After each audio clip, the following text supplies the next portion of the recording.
Yura learned early that silence was safer than hope. The station floated between star systems like a wound that never closed. It was old, layered with metal from 100 species, each one added on top of the last without care for beauty. Corridors bent at strange angles.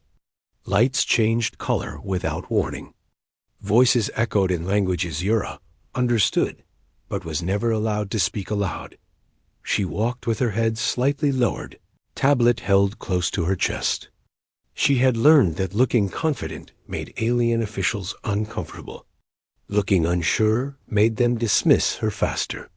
Dismissal, at least, was familiar. The hall of allocation was crowded. Representatives from many clans waited in separate zones, each marked by symbols of status and power. Some zones were raised platforms. Others were surrounded by guards. The smallest zone, near the wall and partly in shadow, was where humans waited. Yura stood near the center, where temporary workers were, called forward and judged. Her name appeared on the display. She stepped forward. The first official to review her was Mira, a trade officer known for efficiency and sharp words. Mira did not look directly at Yura. Her eyes moved over the data projected in front of her. Biological profile inefficient, Myra said flatly. No combat value. No adaptive trait unique to your species. I am trained in cultural interpretation, Yura said. Her voice was steady, even though her hands were not. I can identify emotional shifts before conflict. Not required, Myra interrupted. The clan prefers direct signaling. The symbol above Myra's platform dimmed. Rejected.yura stepped back without bowing. She had learned not to show gratitude for refusal. The second interview lasted less than a minute. The third, even less. One clan dismissed her because she lacked aggression. Another, because she lacked physical armor. Another, because her neural response time was average, not exceptional. Each rejection was recorded. Each one made the next more certain dot by the time her name faded from the display. Yura already knew the outcome. She returned to her assigned work area, a narrow desk near a service corridor. Her job was to observe negotiations and flag translation errors. In practice, no one read her flags. She watched as alien leaders argued over energy routes. Their voices rose. Their translators struggled. Words carried meanings shaped by fear, pride, and old wars. Yura noticed it immediately. The phrase being repeated did not mean shared use. It meant temporary mercy. She flagged it. No response. The discussion collapsed minutes later. Accusations followed. Security drones moved closer. Yura lowered her gaze. From the human zone, Haniel watched quietly. He was not a leader. He wore a simple uniform, marked as system support. Humans rarely spoke unless asked. They had learned that survival often meant patience. Haniel had noticed Yura weeks ago, not because she stood out, but because she did not. While others argued, she watched faces. While others filled silence, she respected it. Her notes were careful, precise. Human dot, but he said nothing. Humans survived by choosing their moments. Later that cycle, Yura received the notice. Temporary assignment terminated. Clearance revoked. There was no explanation. There never was. She packed her few belongings into a small case. Most were data slates and personal notes. Things no one else valued. As she walked toward the exit wing, the station felt louder. Not with sound, but with judgment. She passed alien workers who did not see her, guards who did not register her presence. Even Era, the station's overseer AI, did not acknowledge her. Her status marker had already changed. Unnecessary. She stopped near a wide observation window. Stars moved slowly beyond the glass. Each one held worlds that would never know her name. Yura pressed her palm against the cold surface. She had done everything asked of her. learned languages, studied histories, adapted herself until little remained. Still, she was unwanted. Footsteps approached. She turned, expecting security. Instead, it was a human.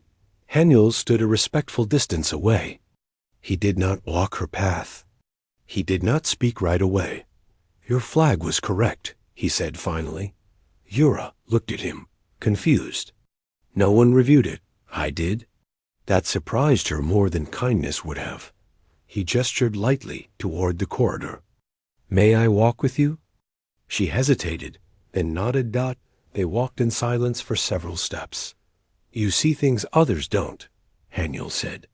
"Not because you are better. Because you are careful." "That has not helped me," Yura replied. "Not yet."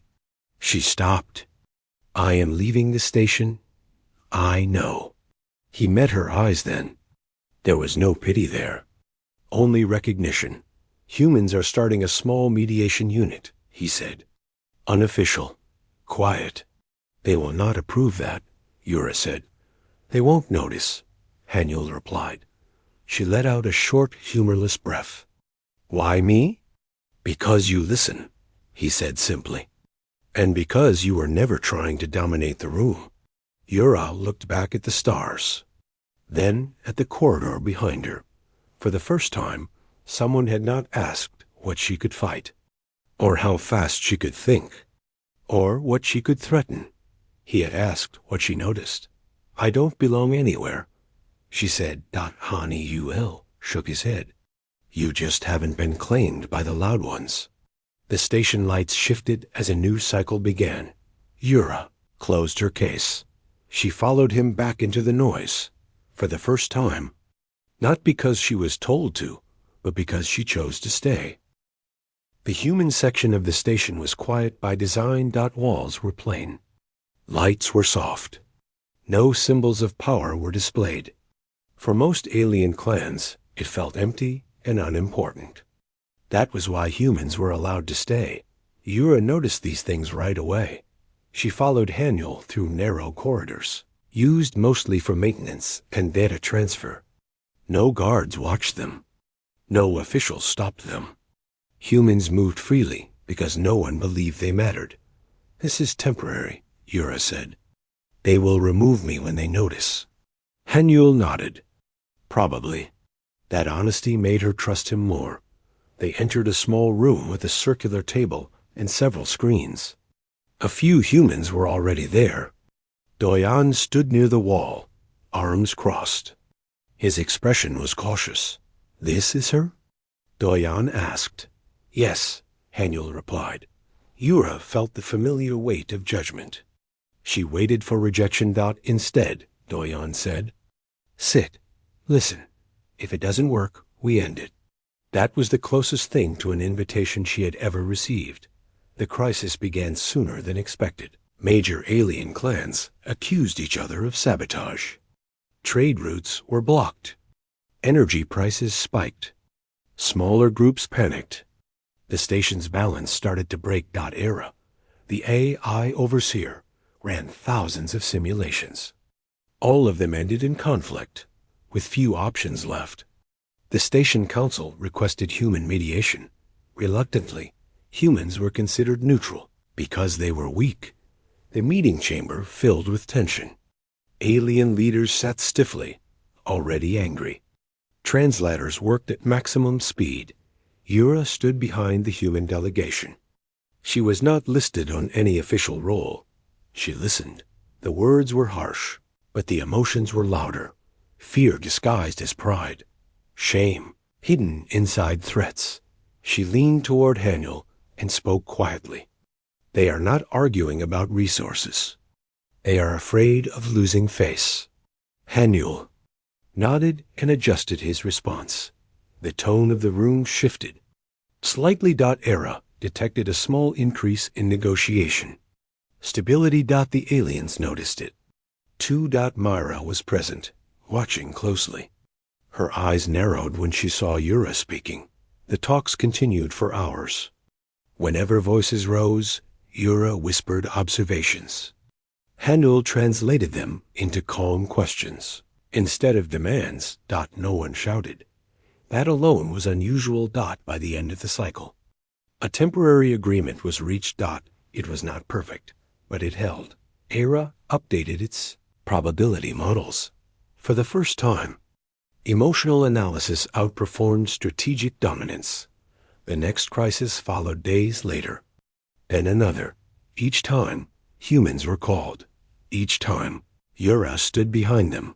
Rumors spread. Some aliens claimed humans were manipulating emotions. Others said the quiet assistant was dangerous. Myra requested a formal review. Yura was summoned. She stood before the council again, hands steady this time.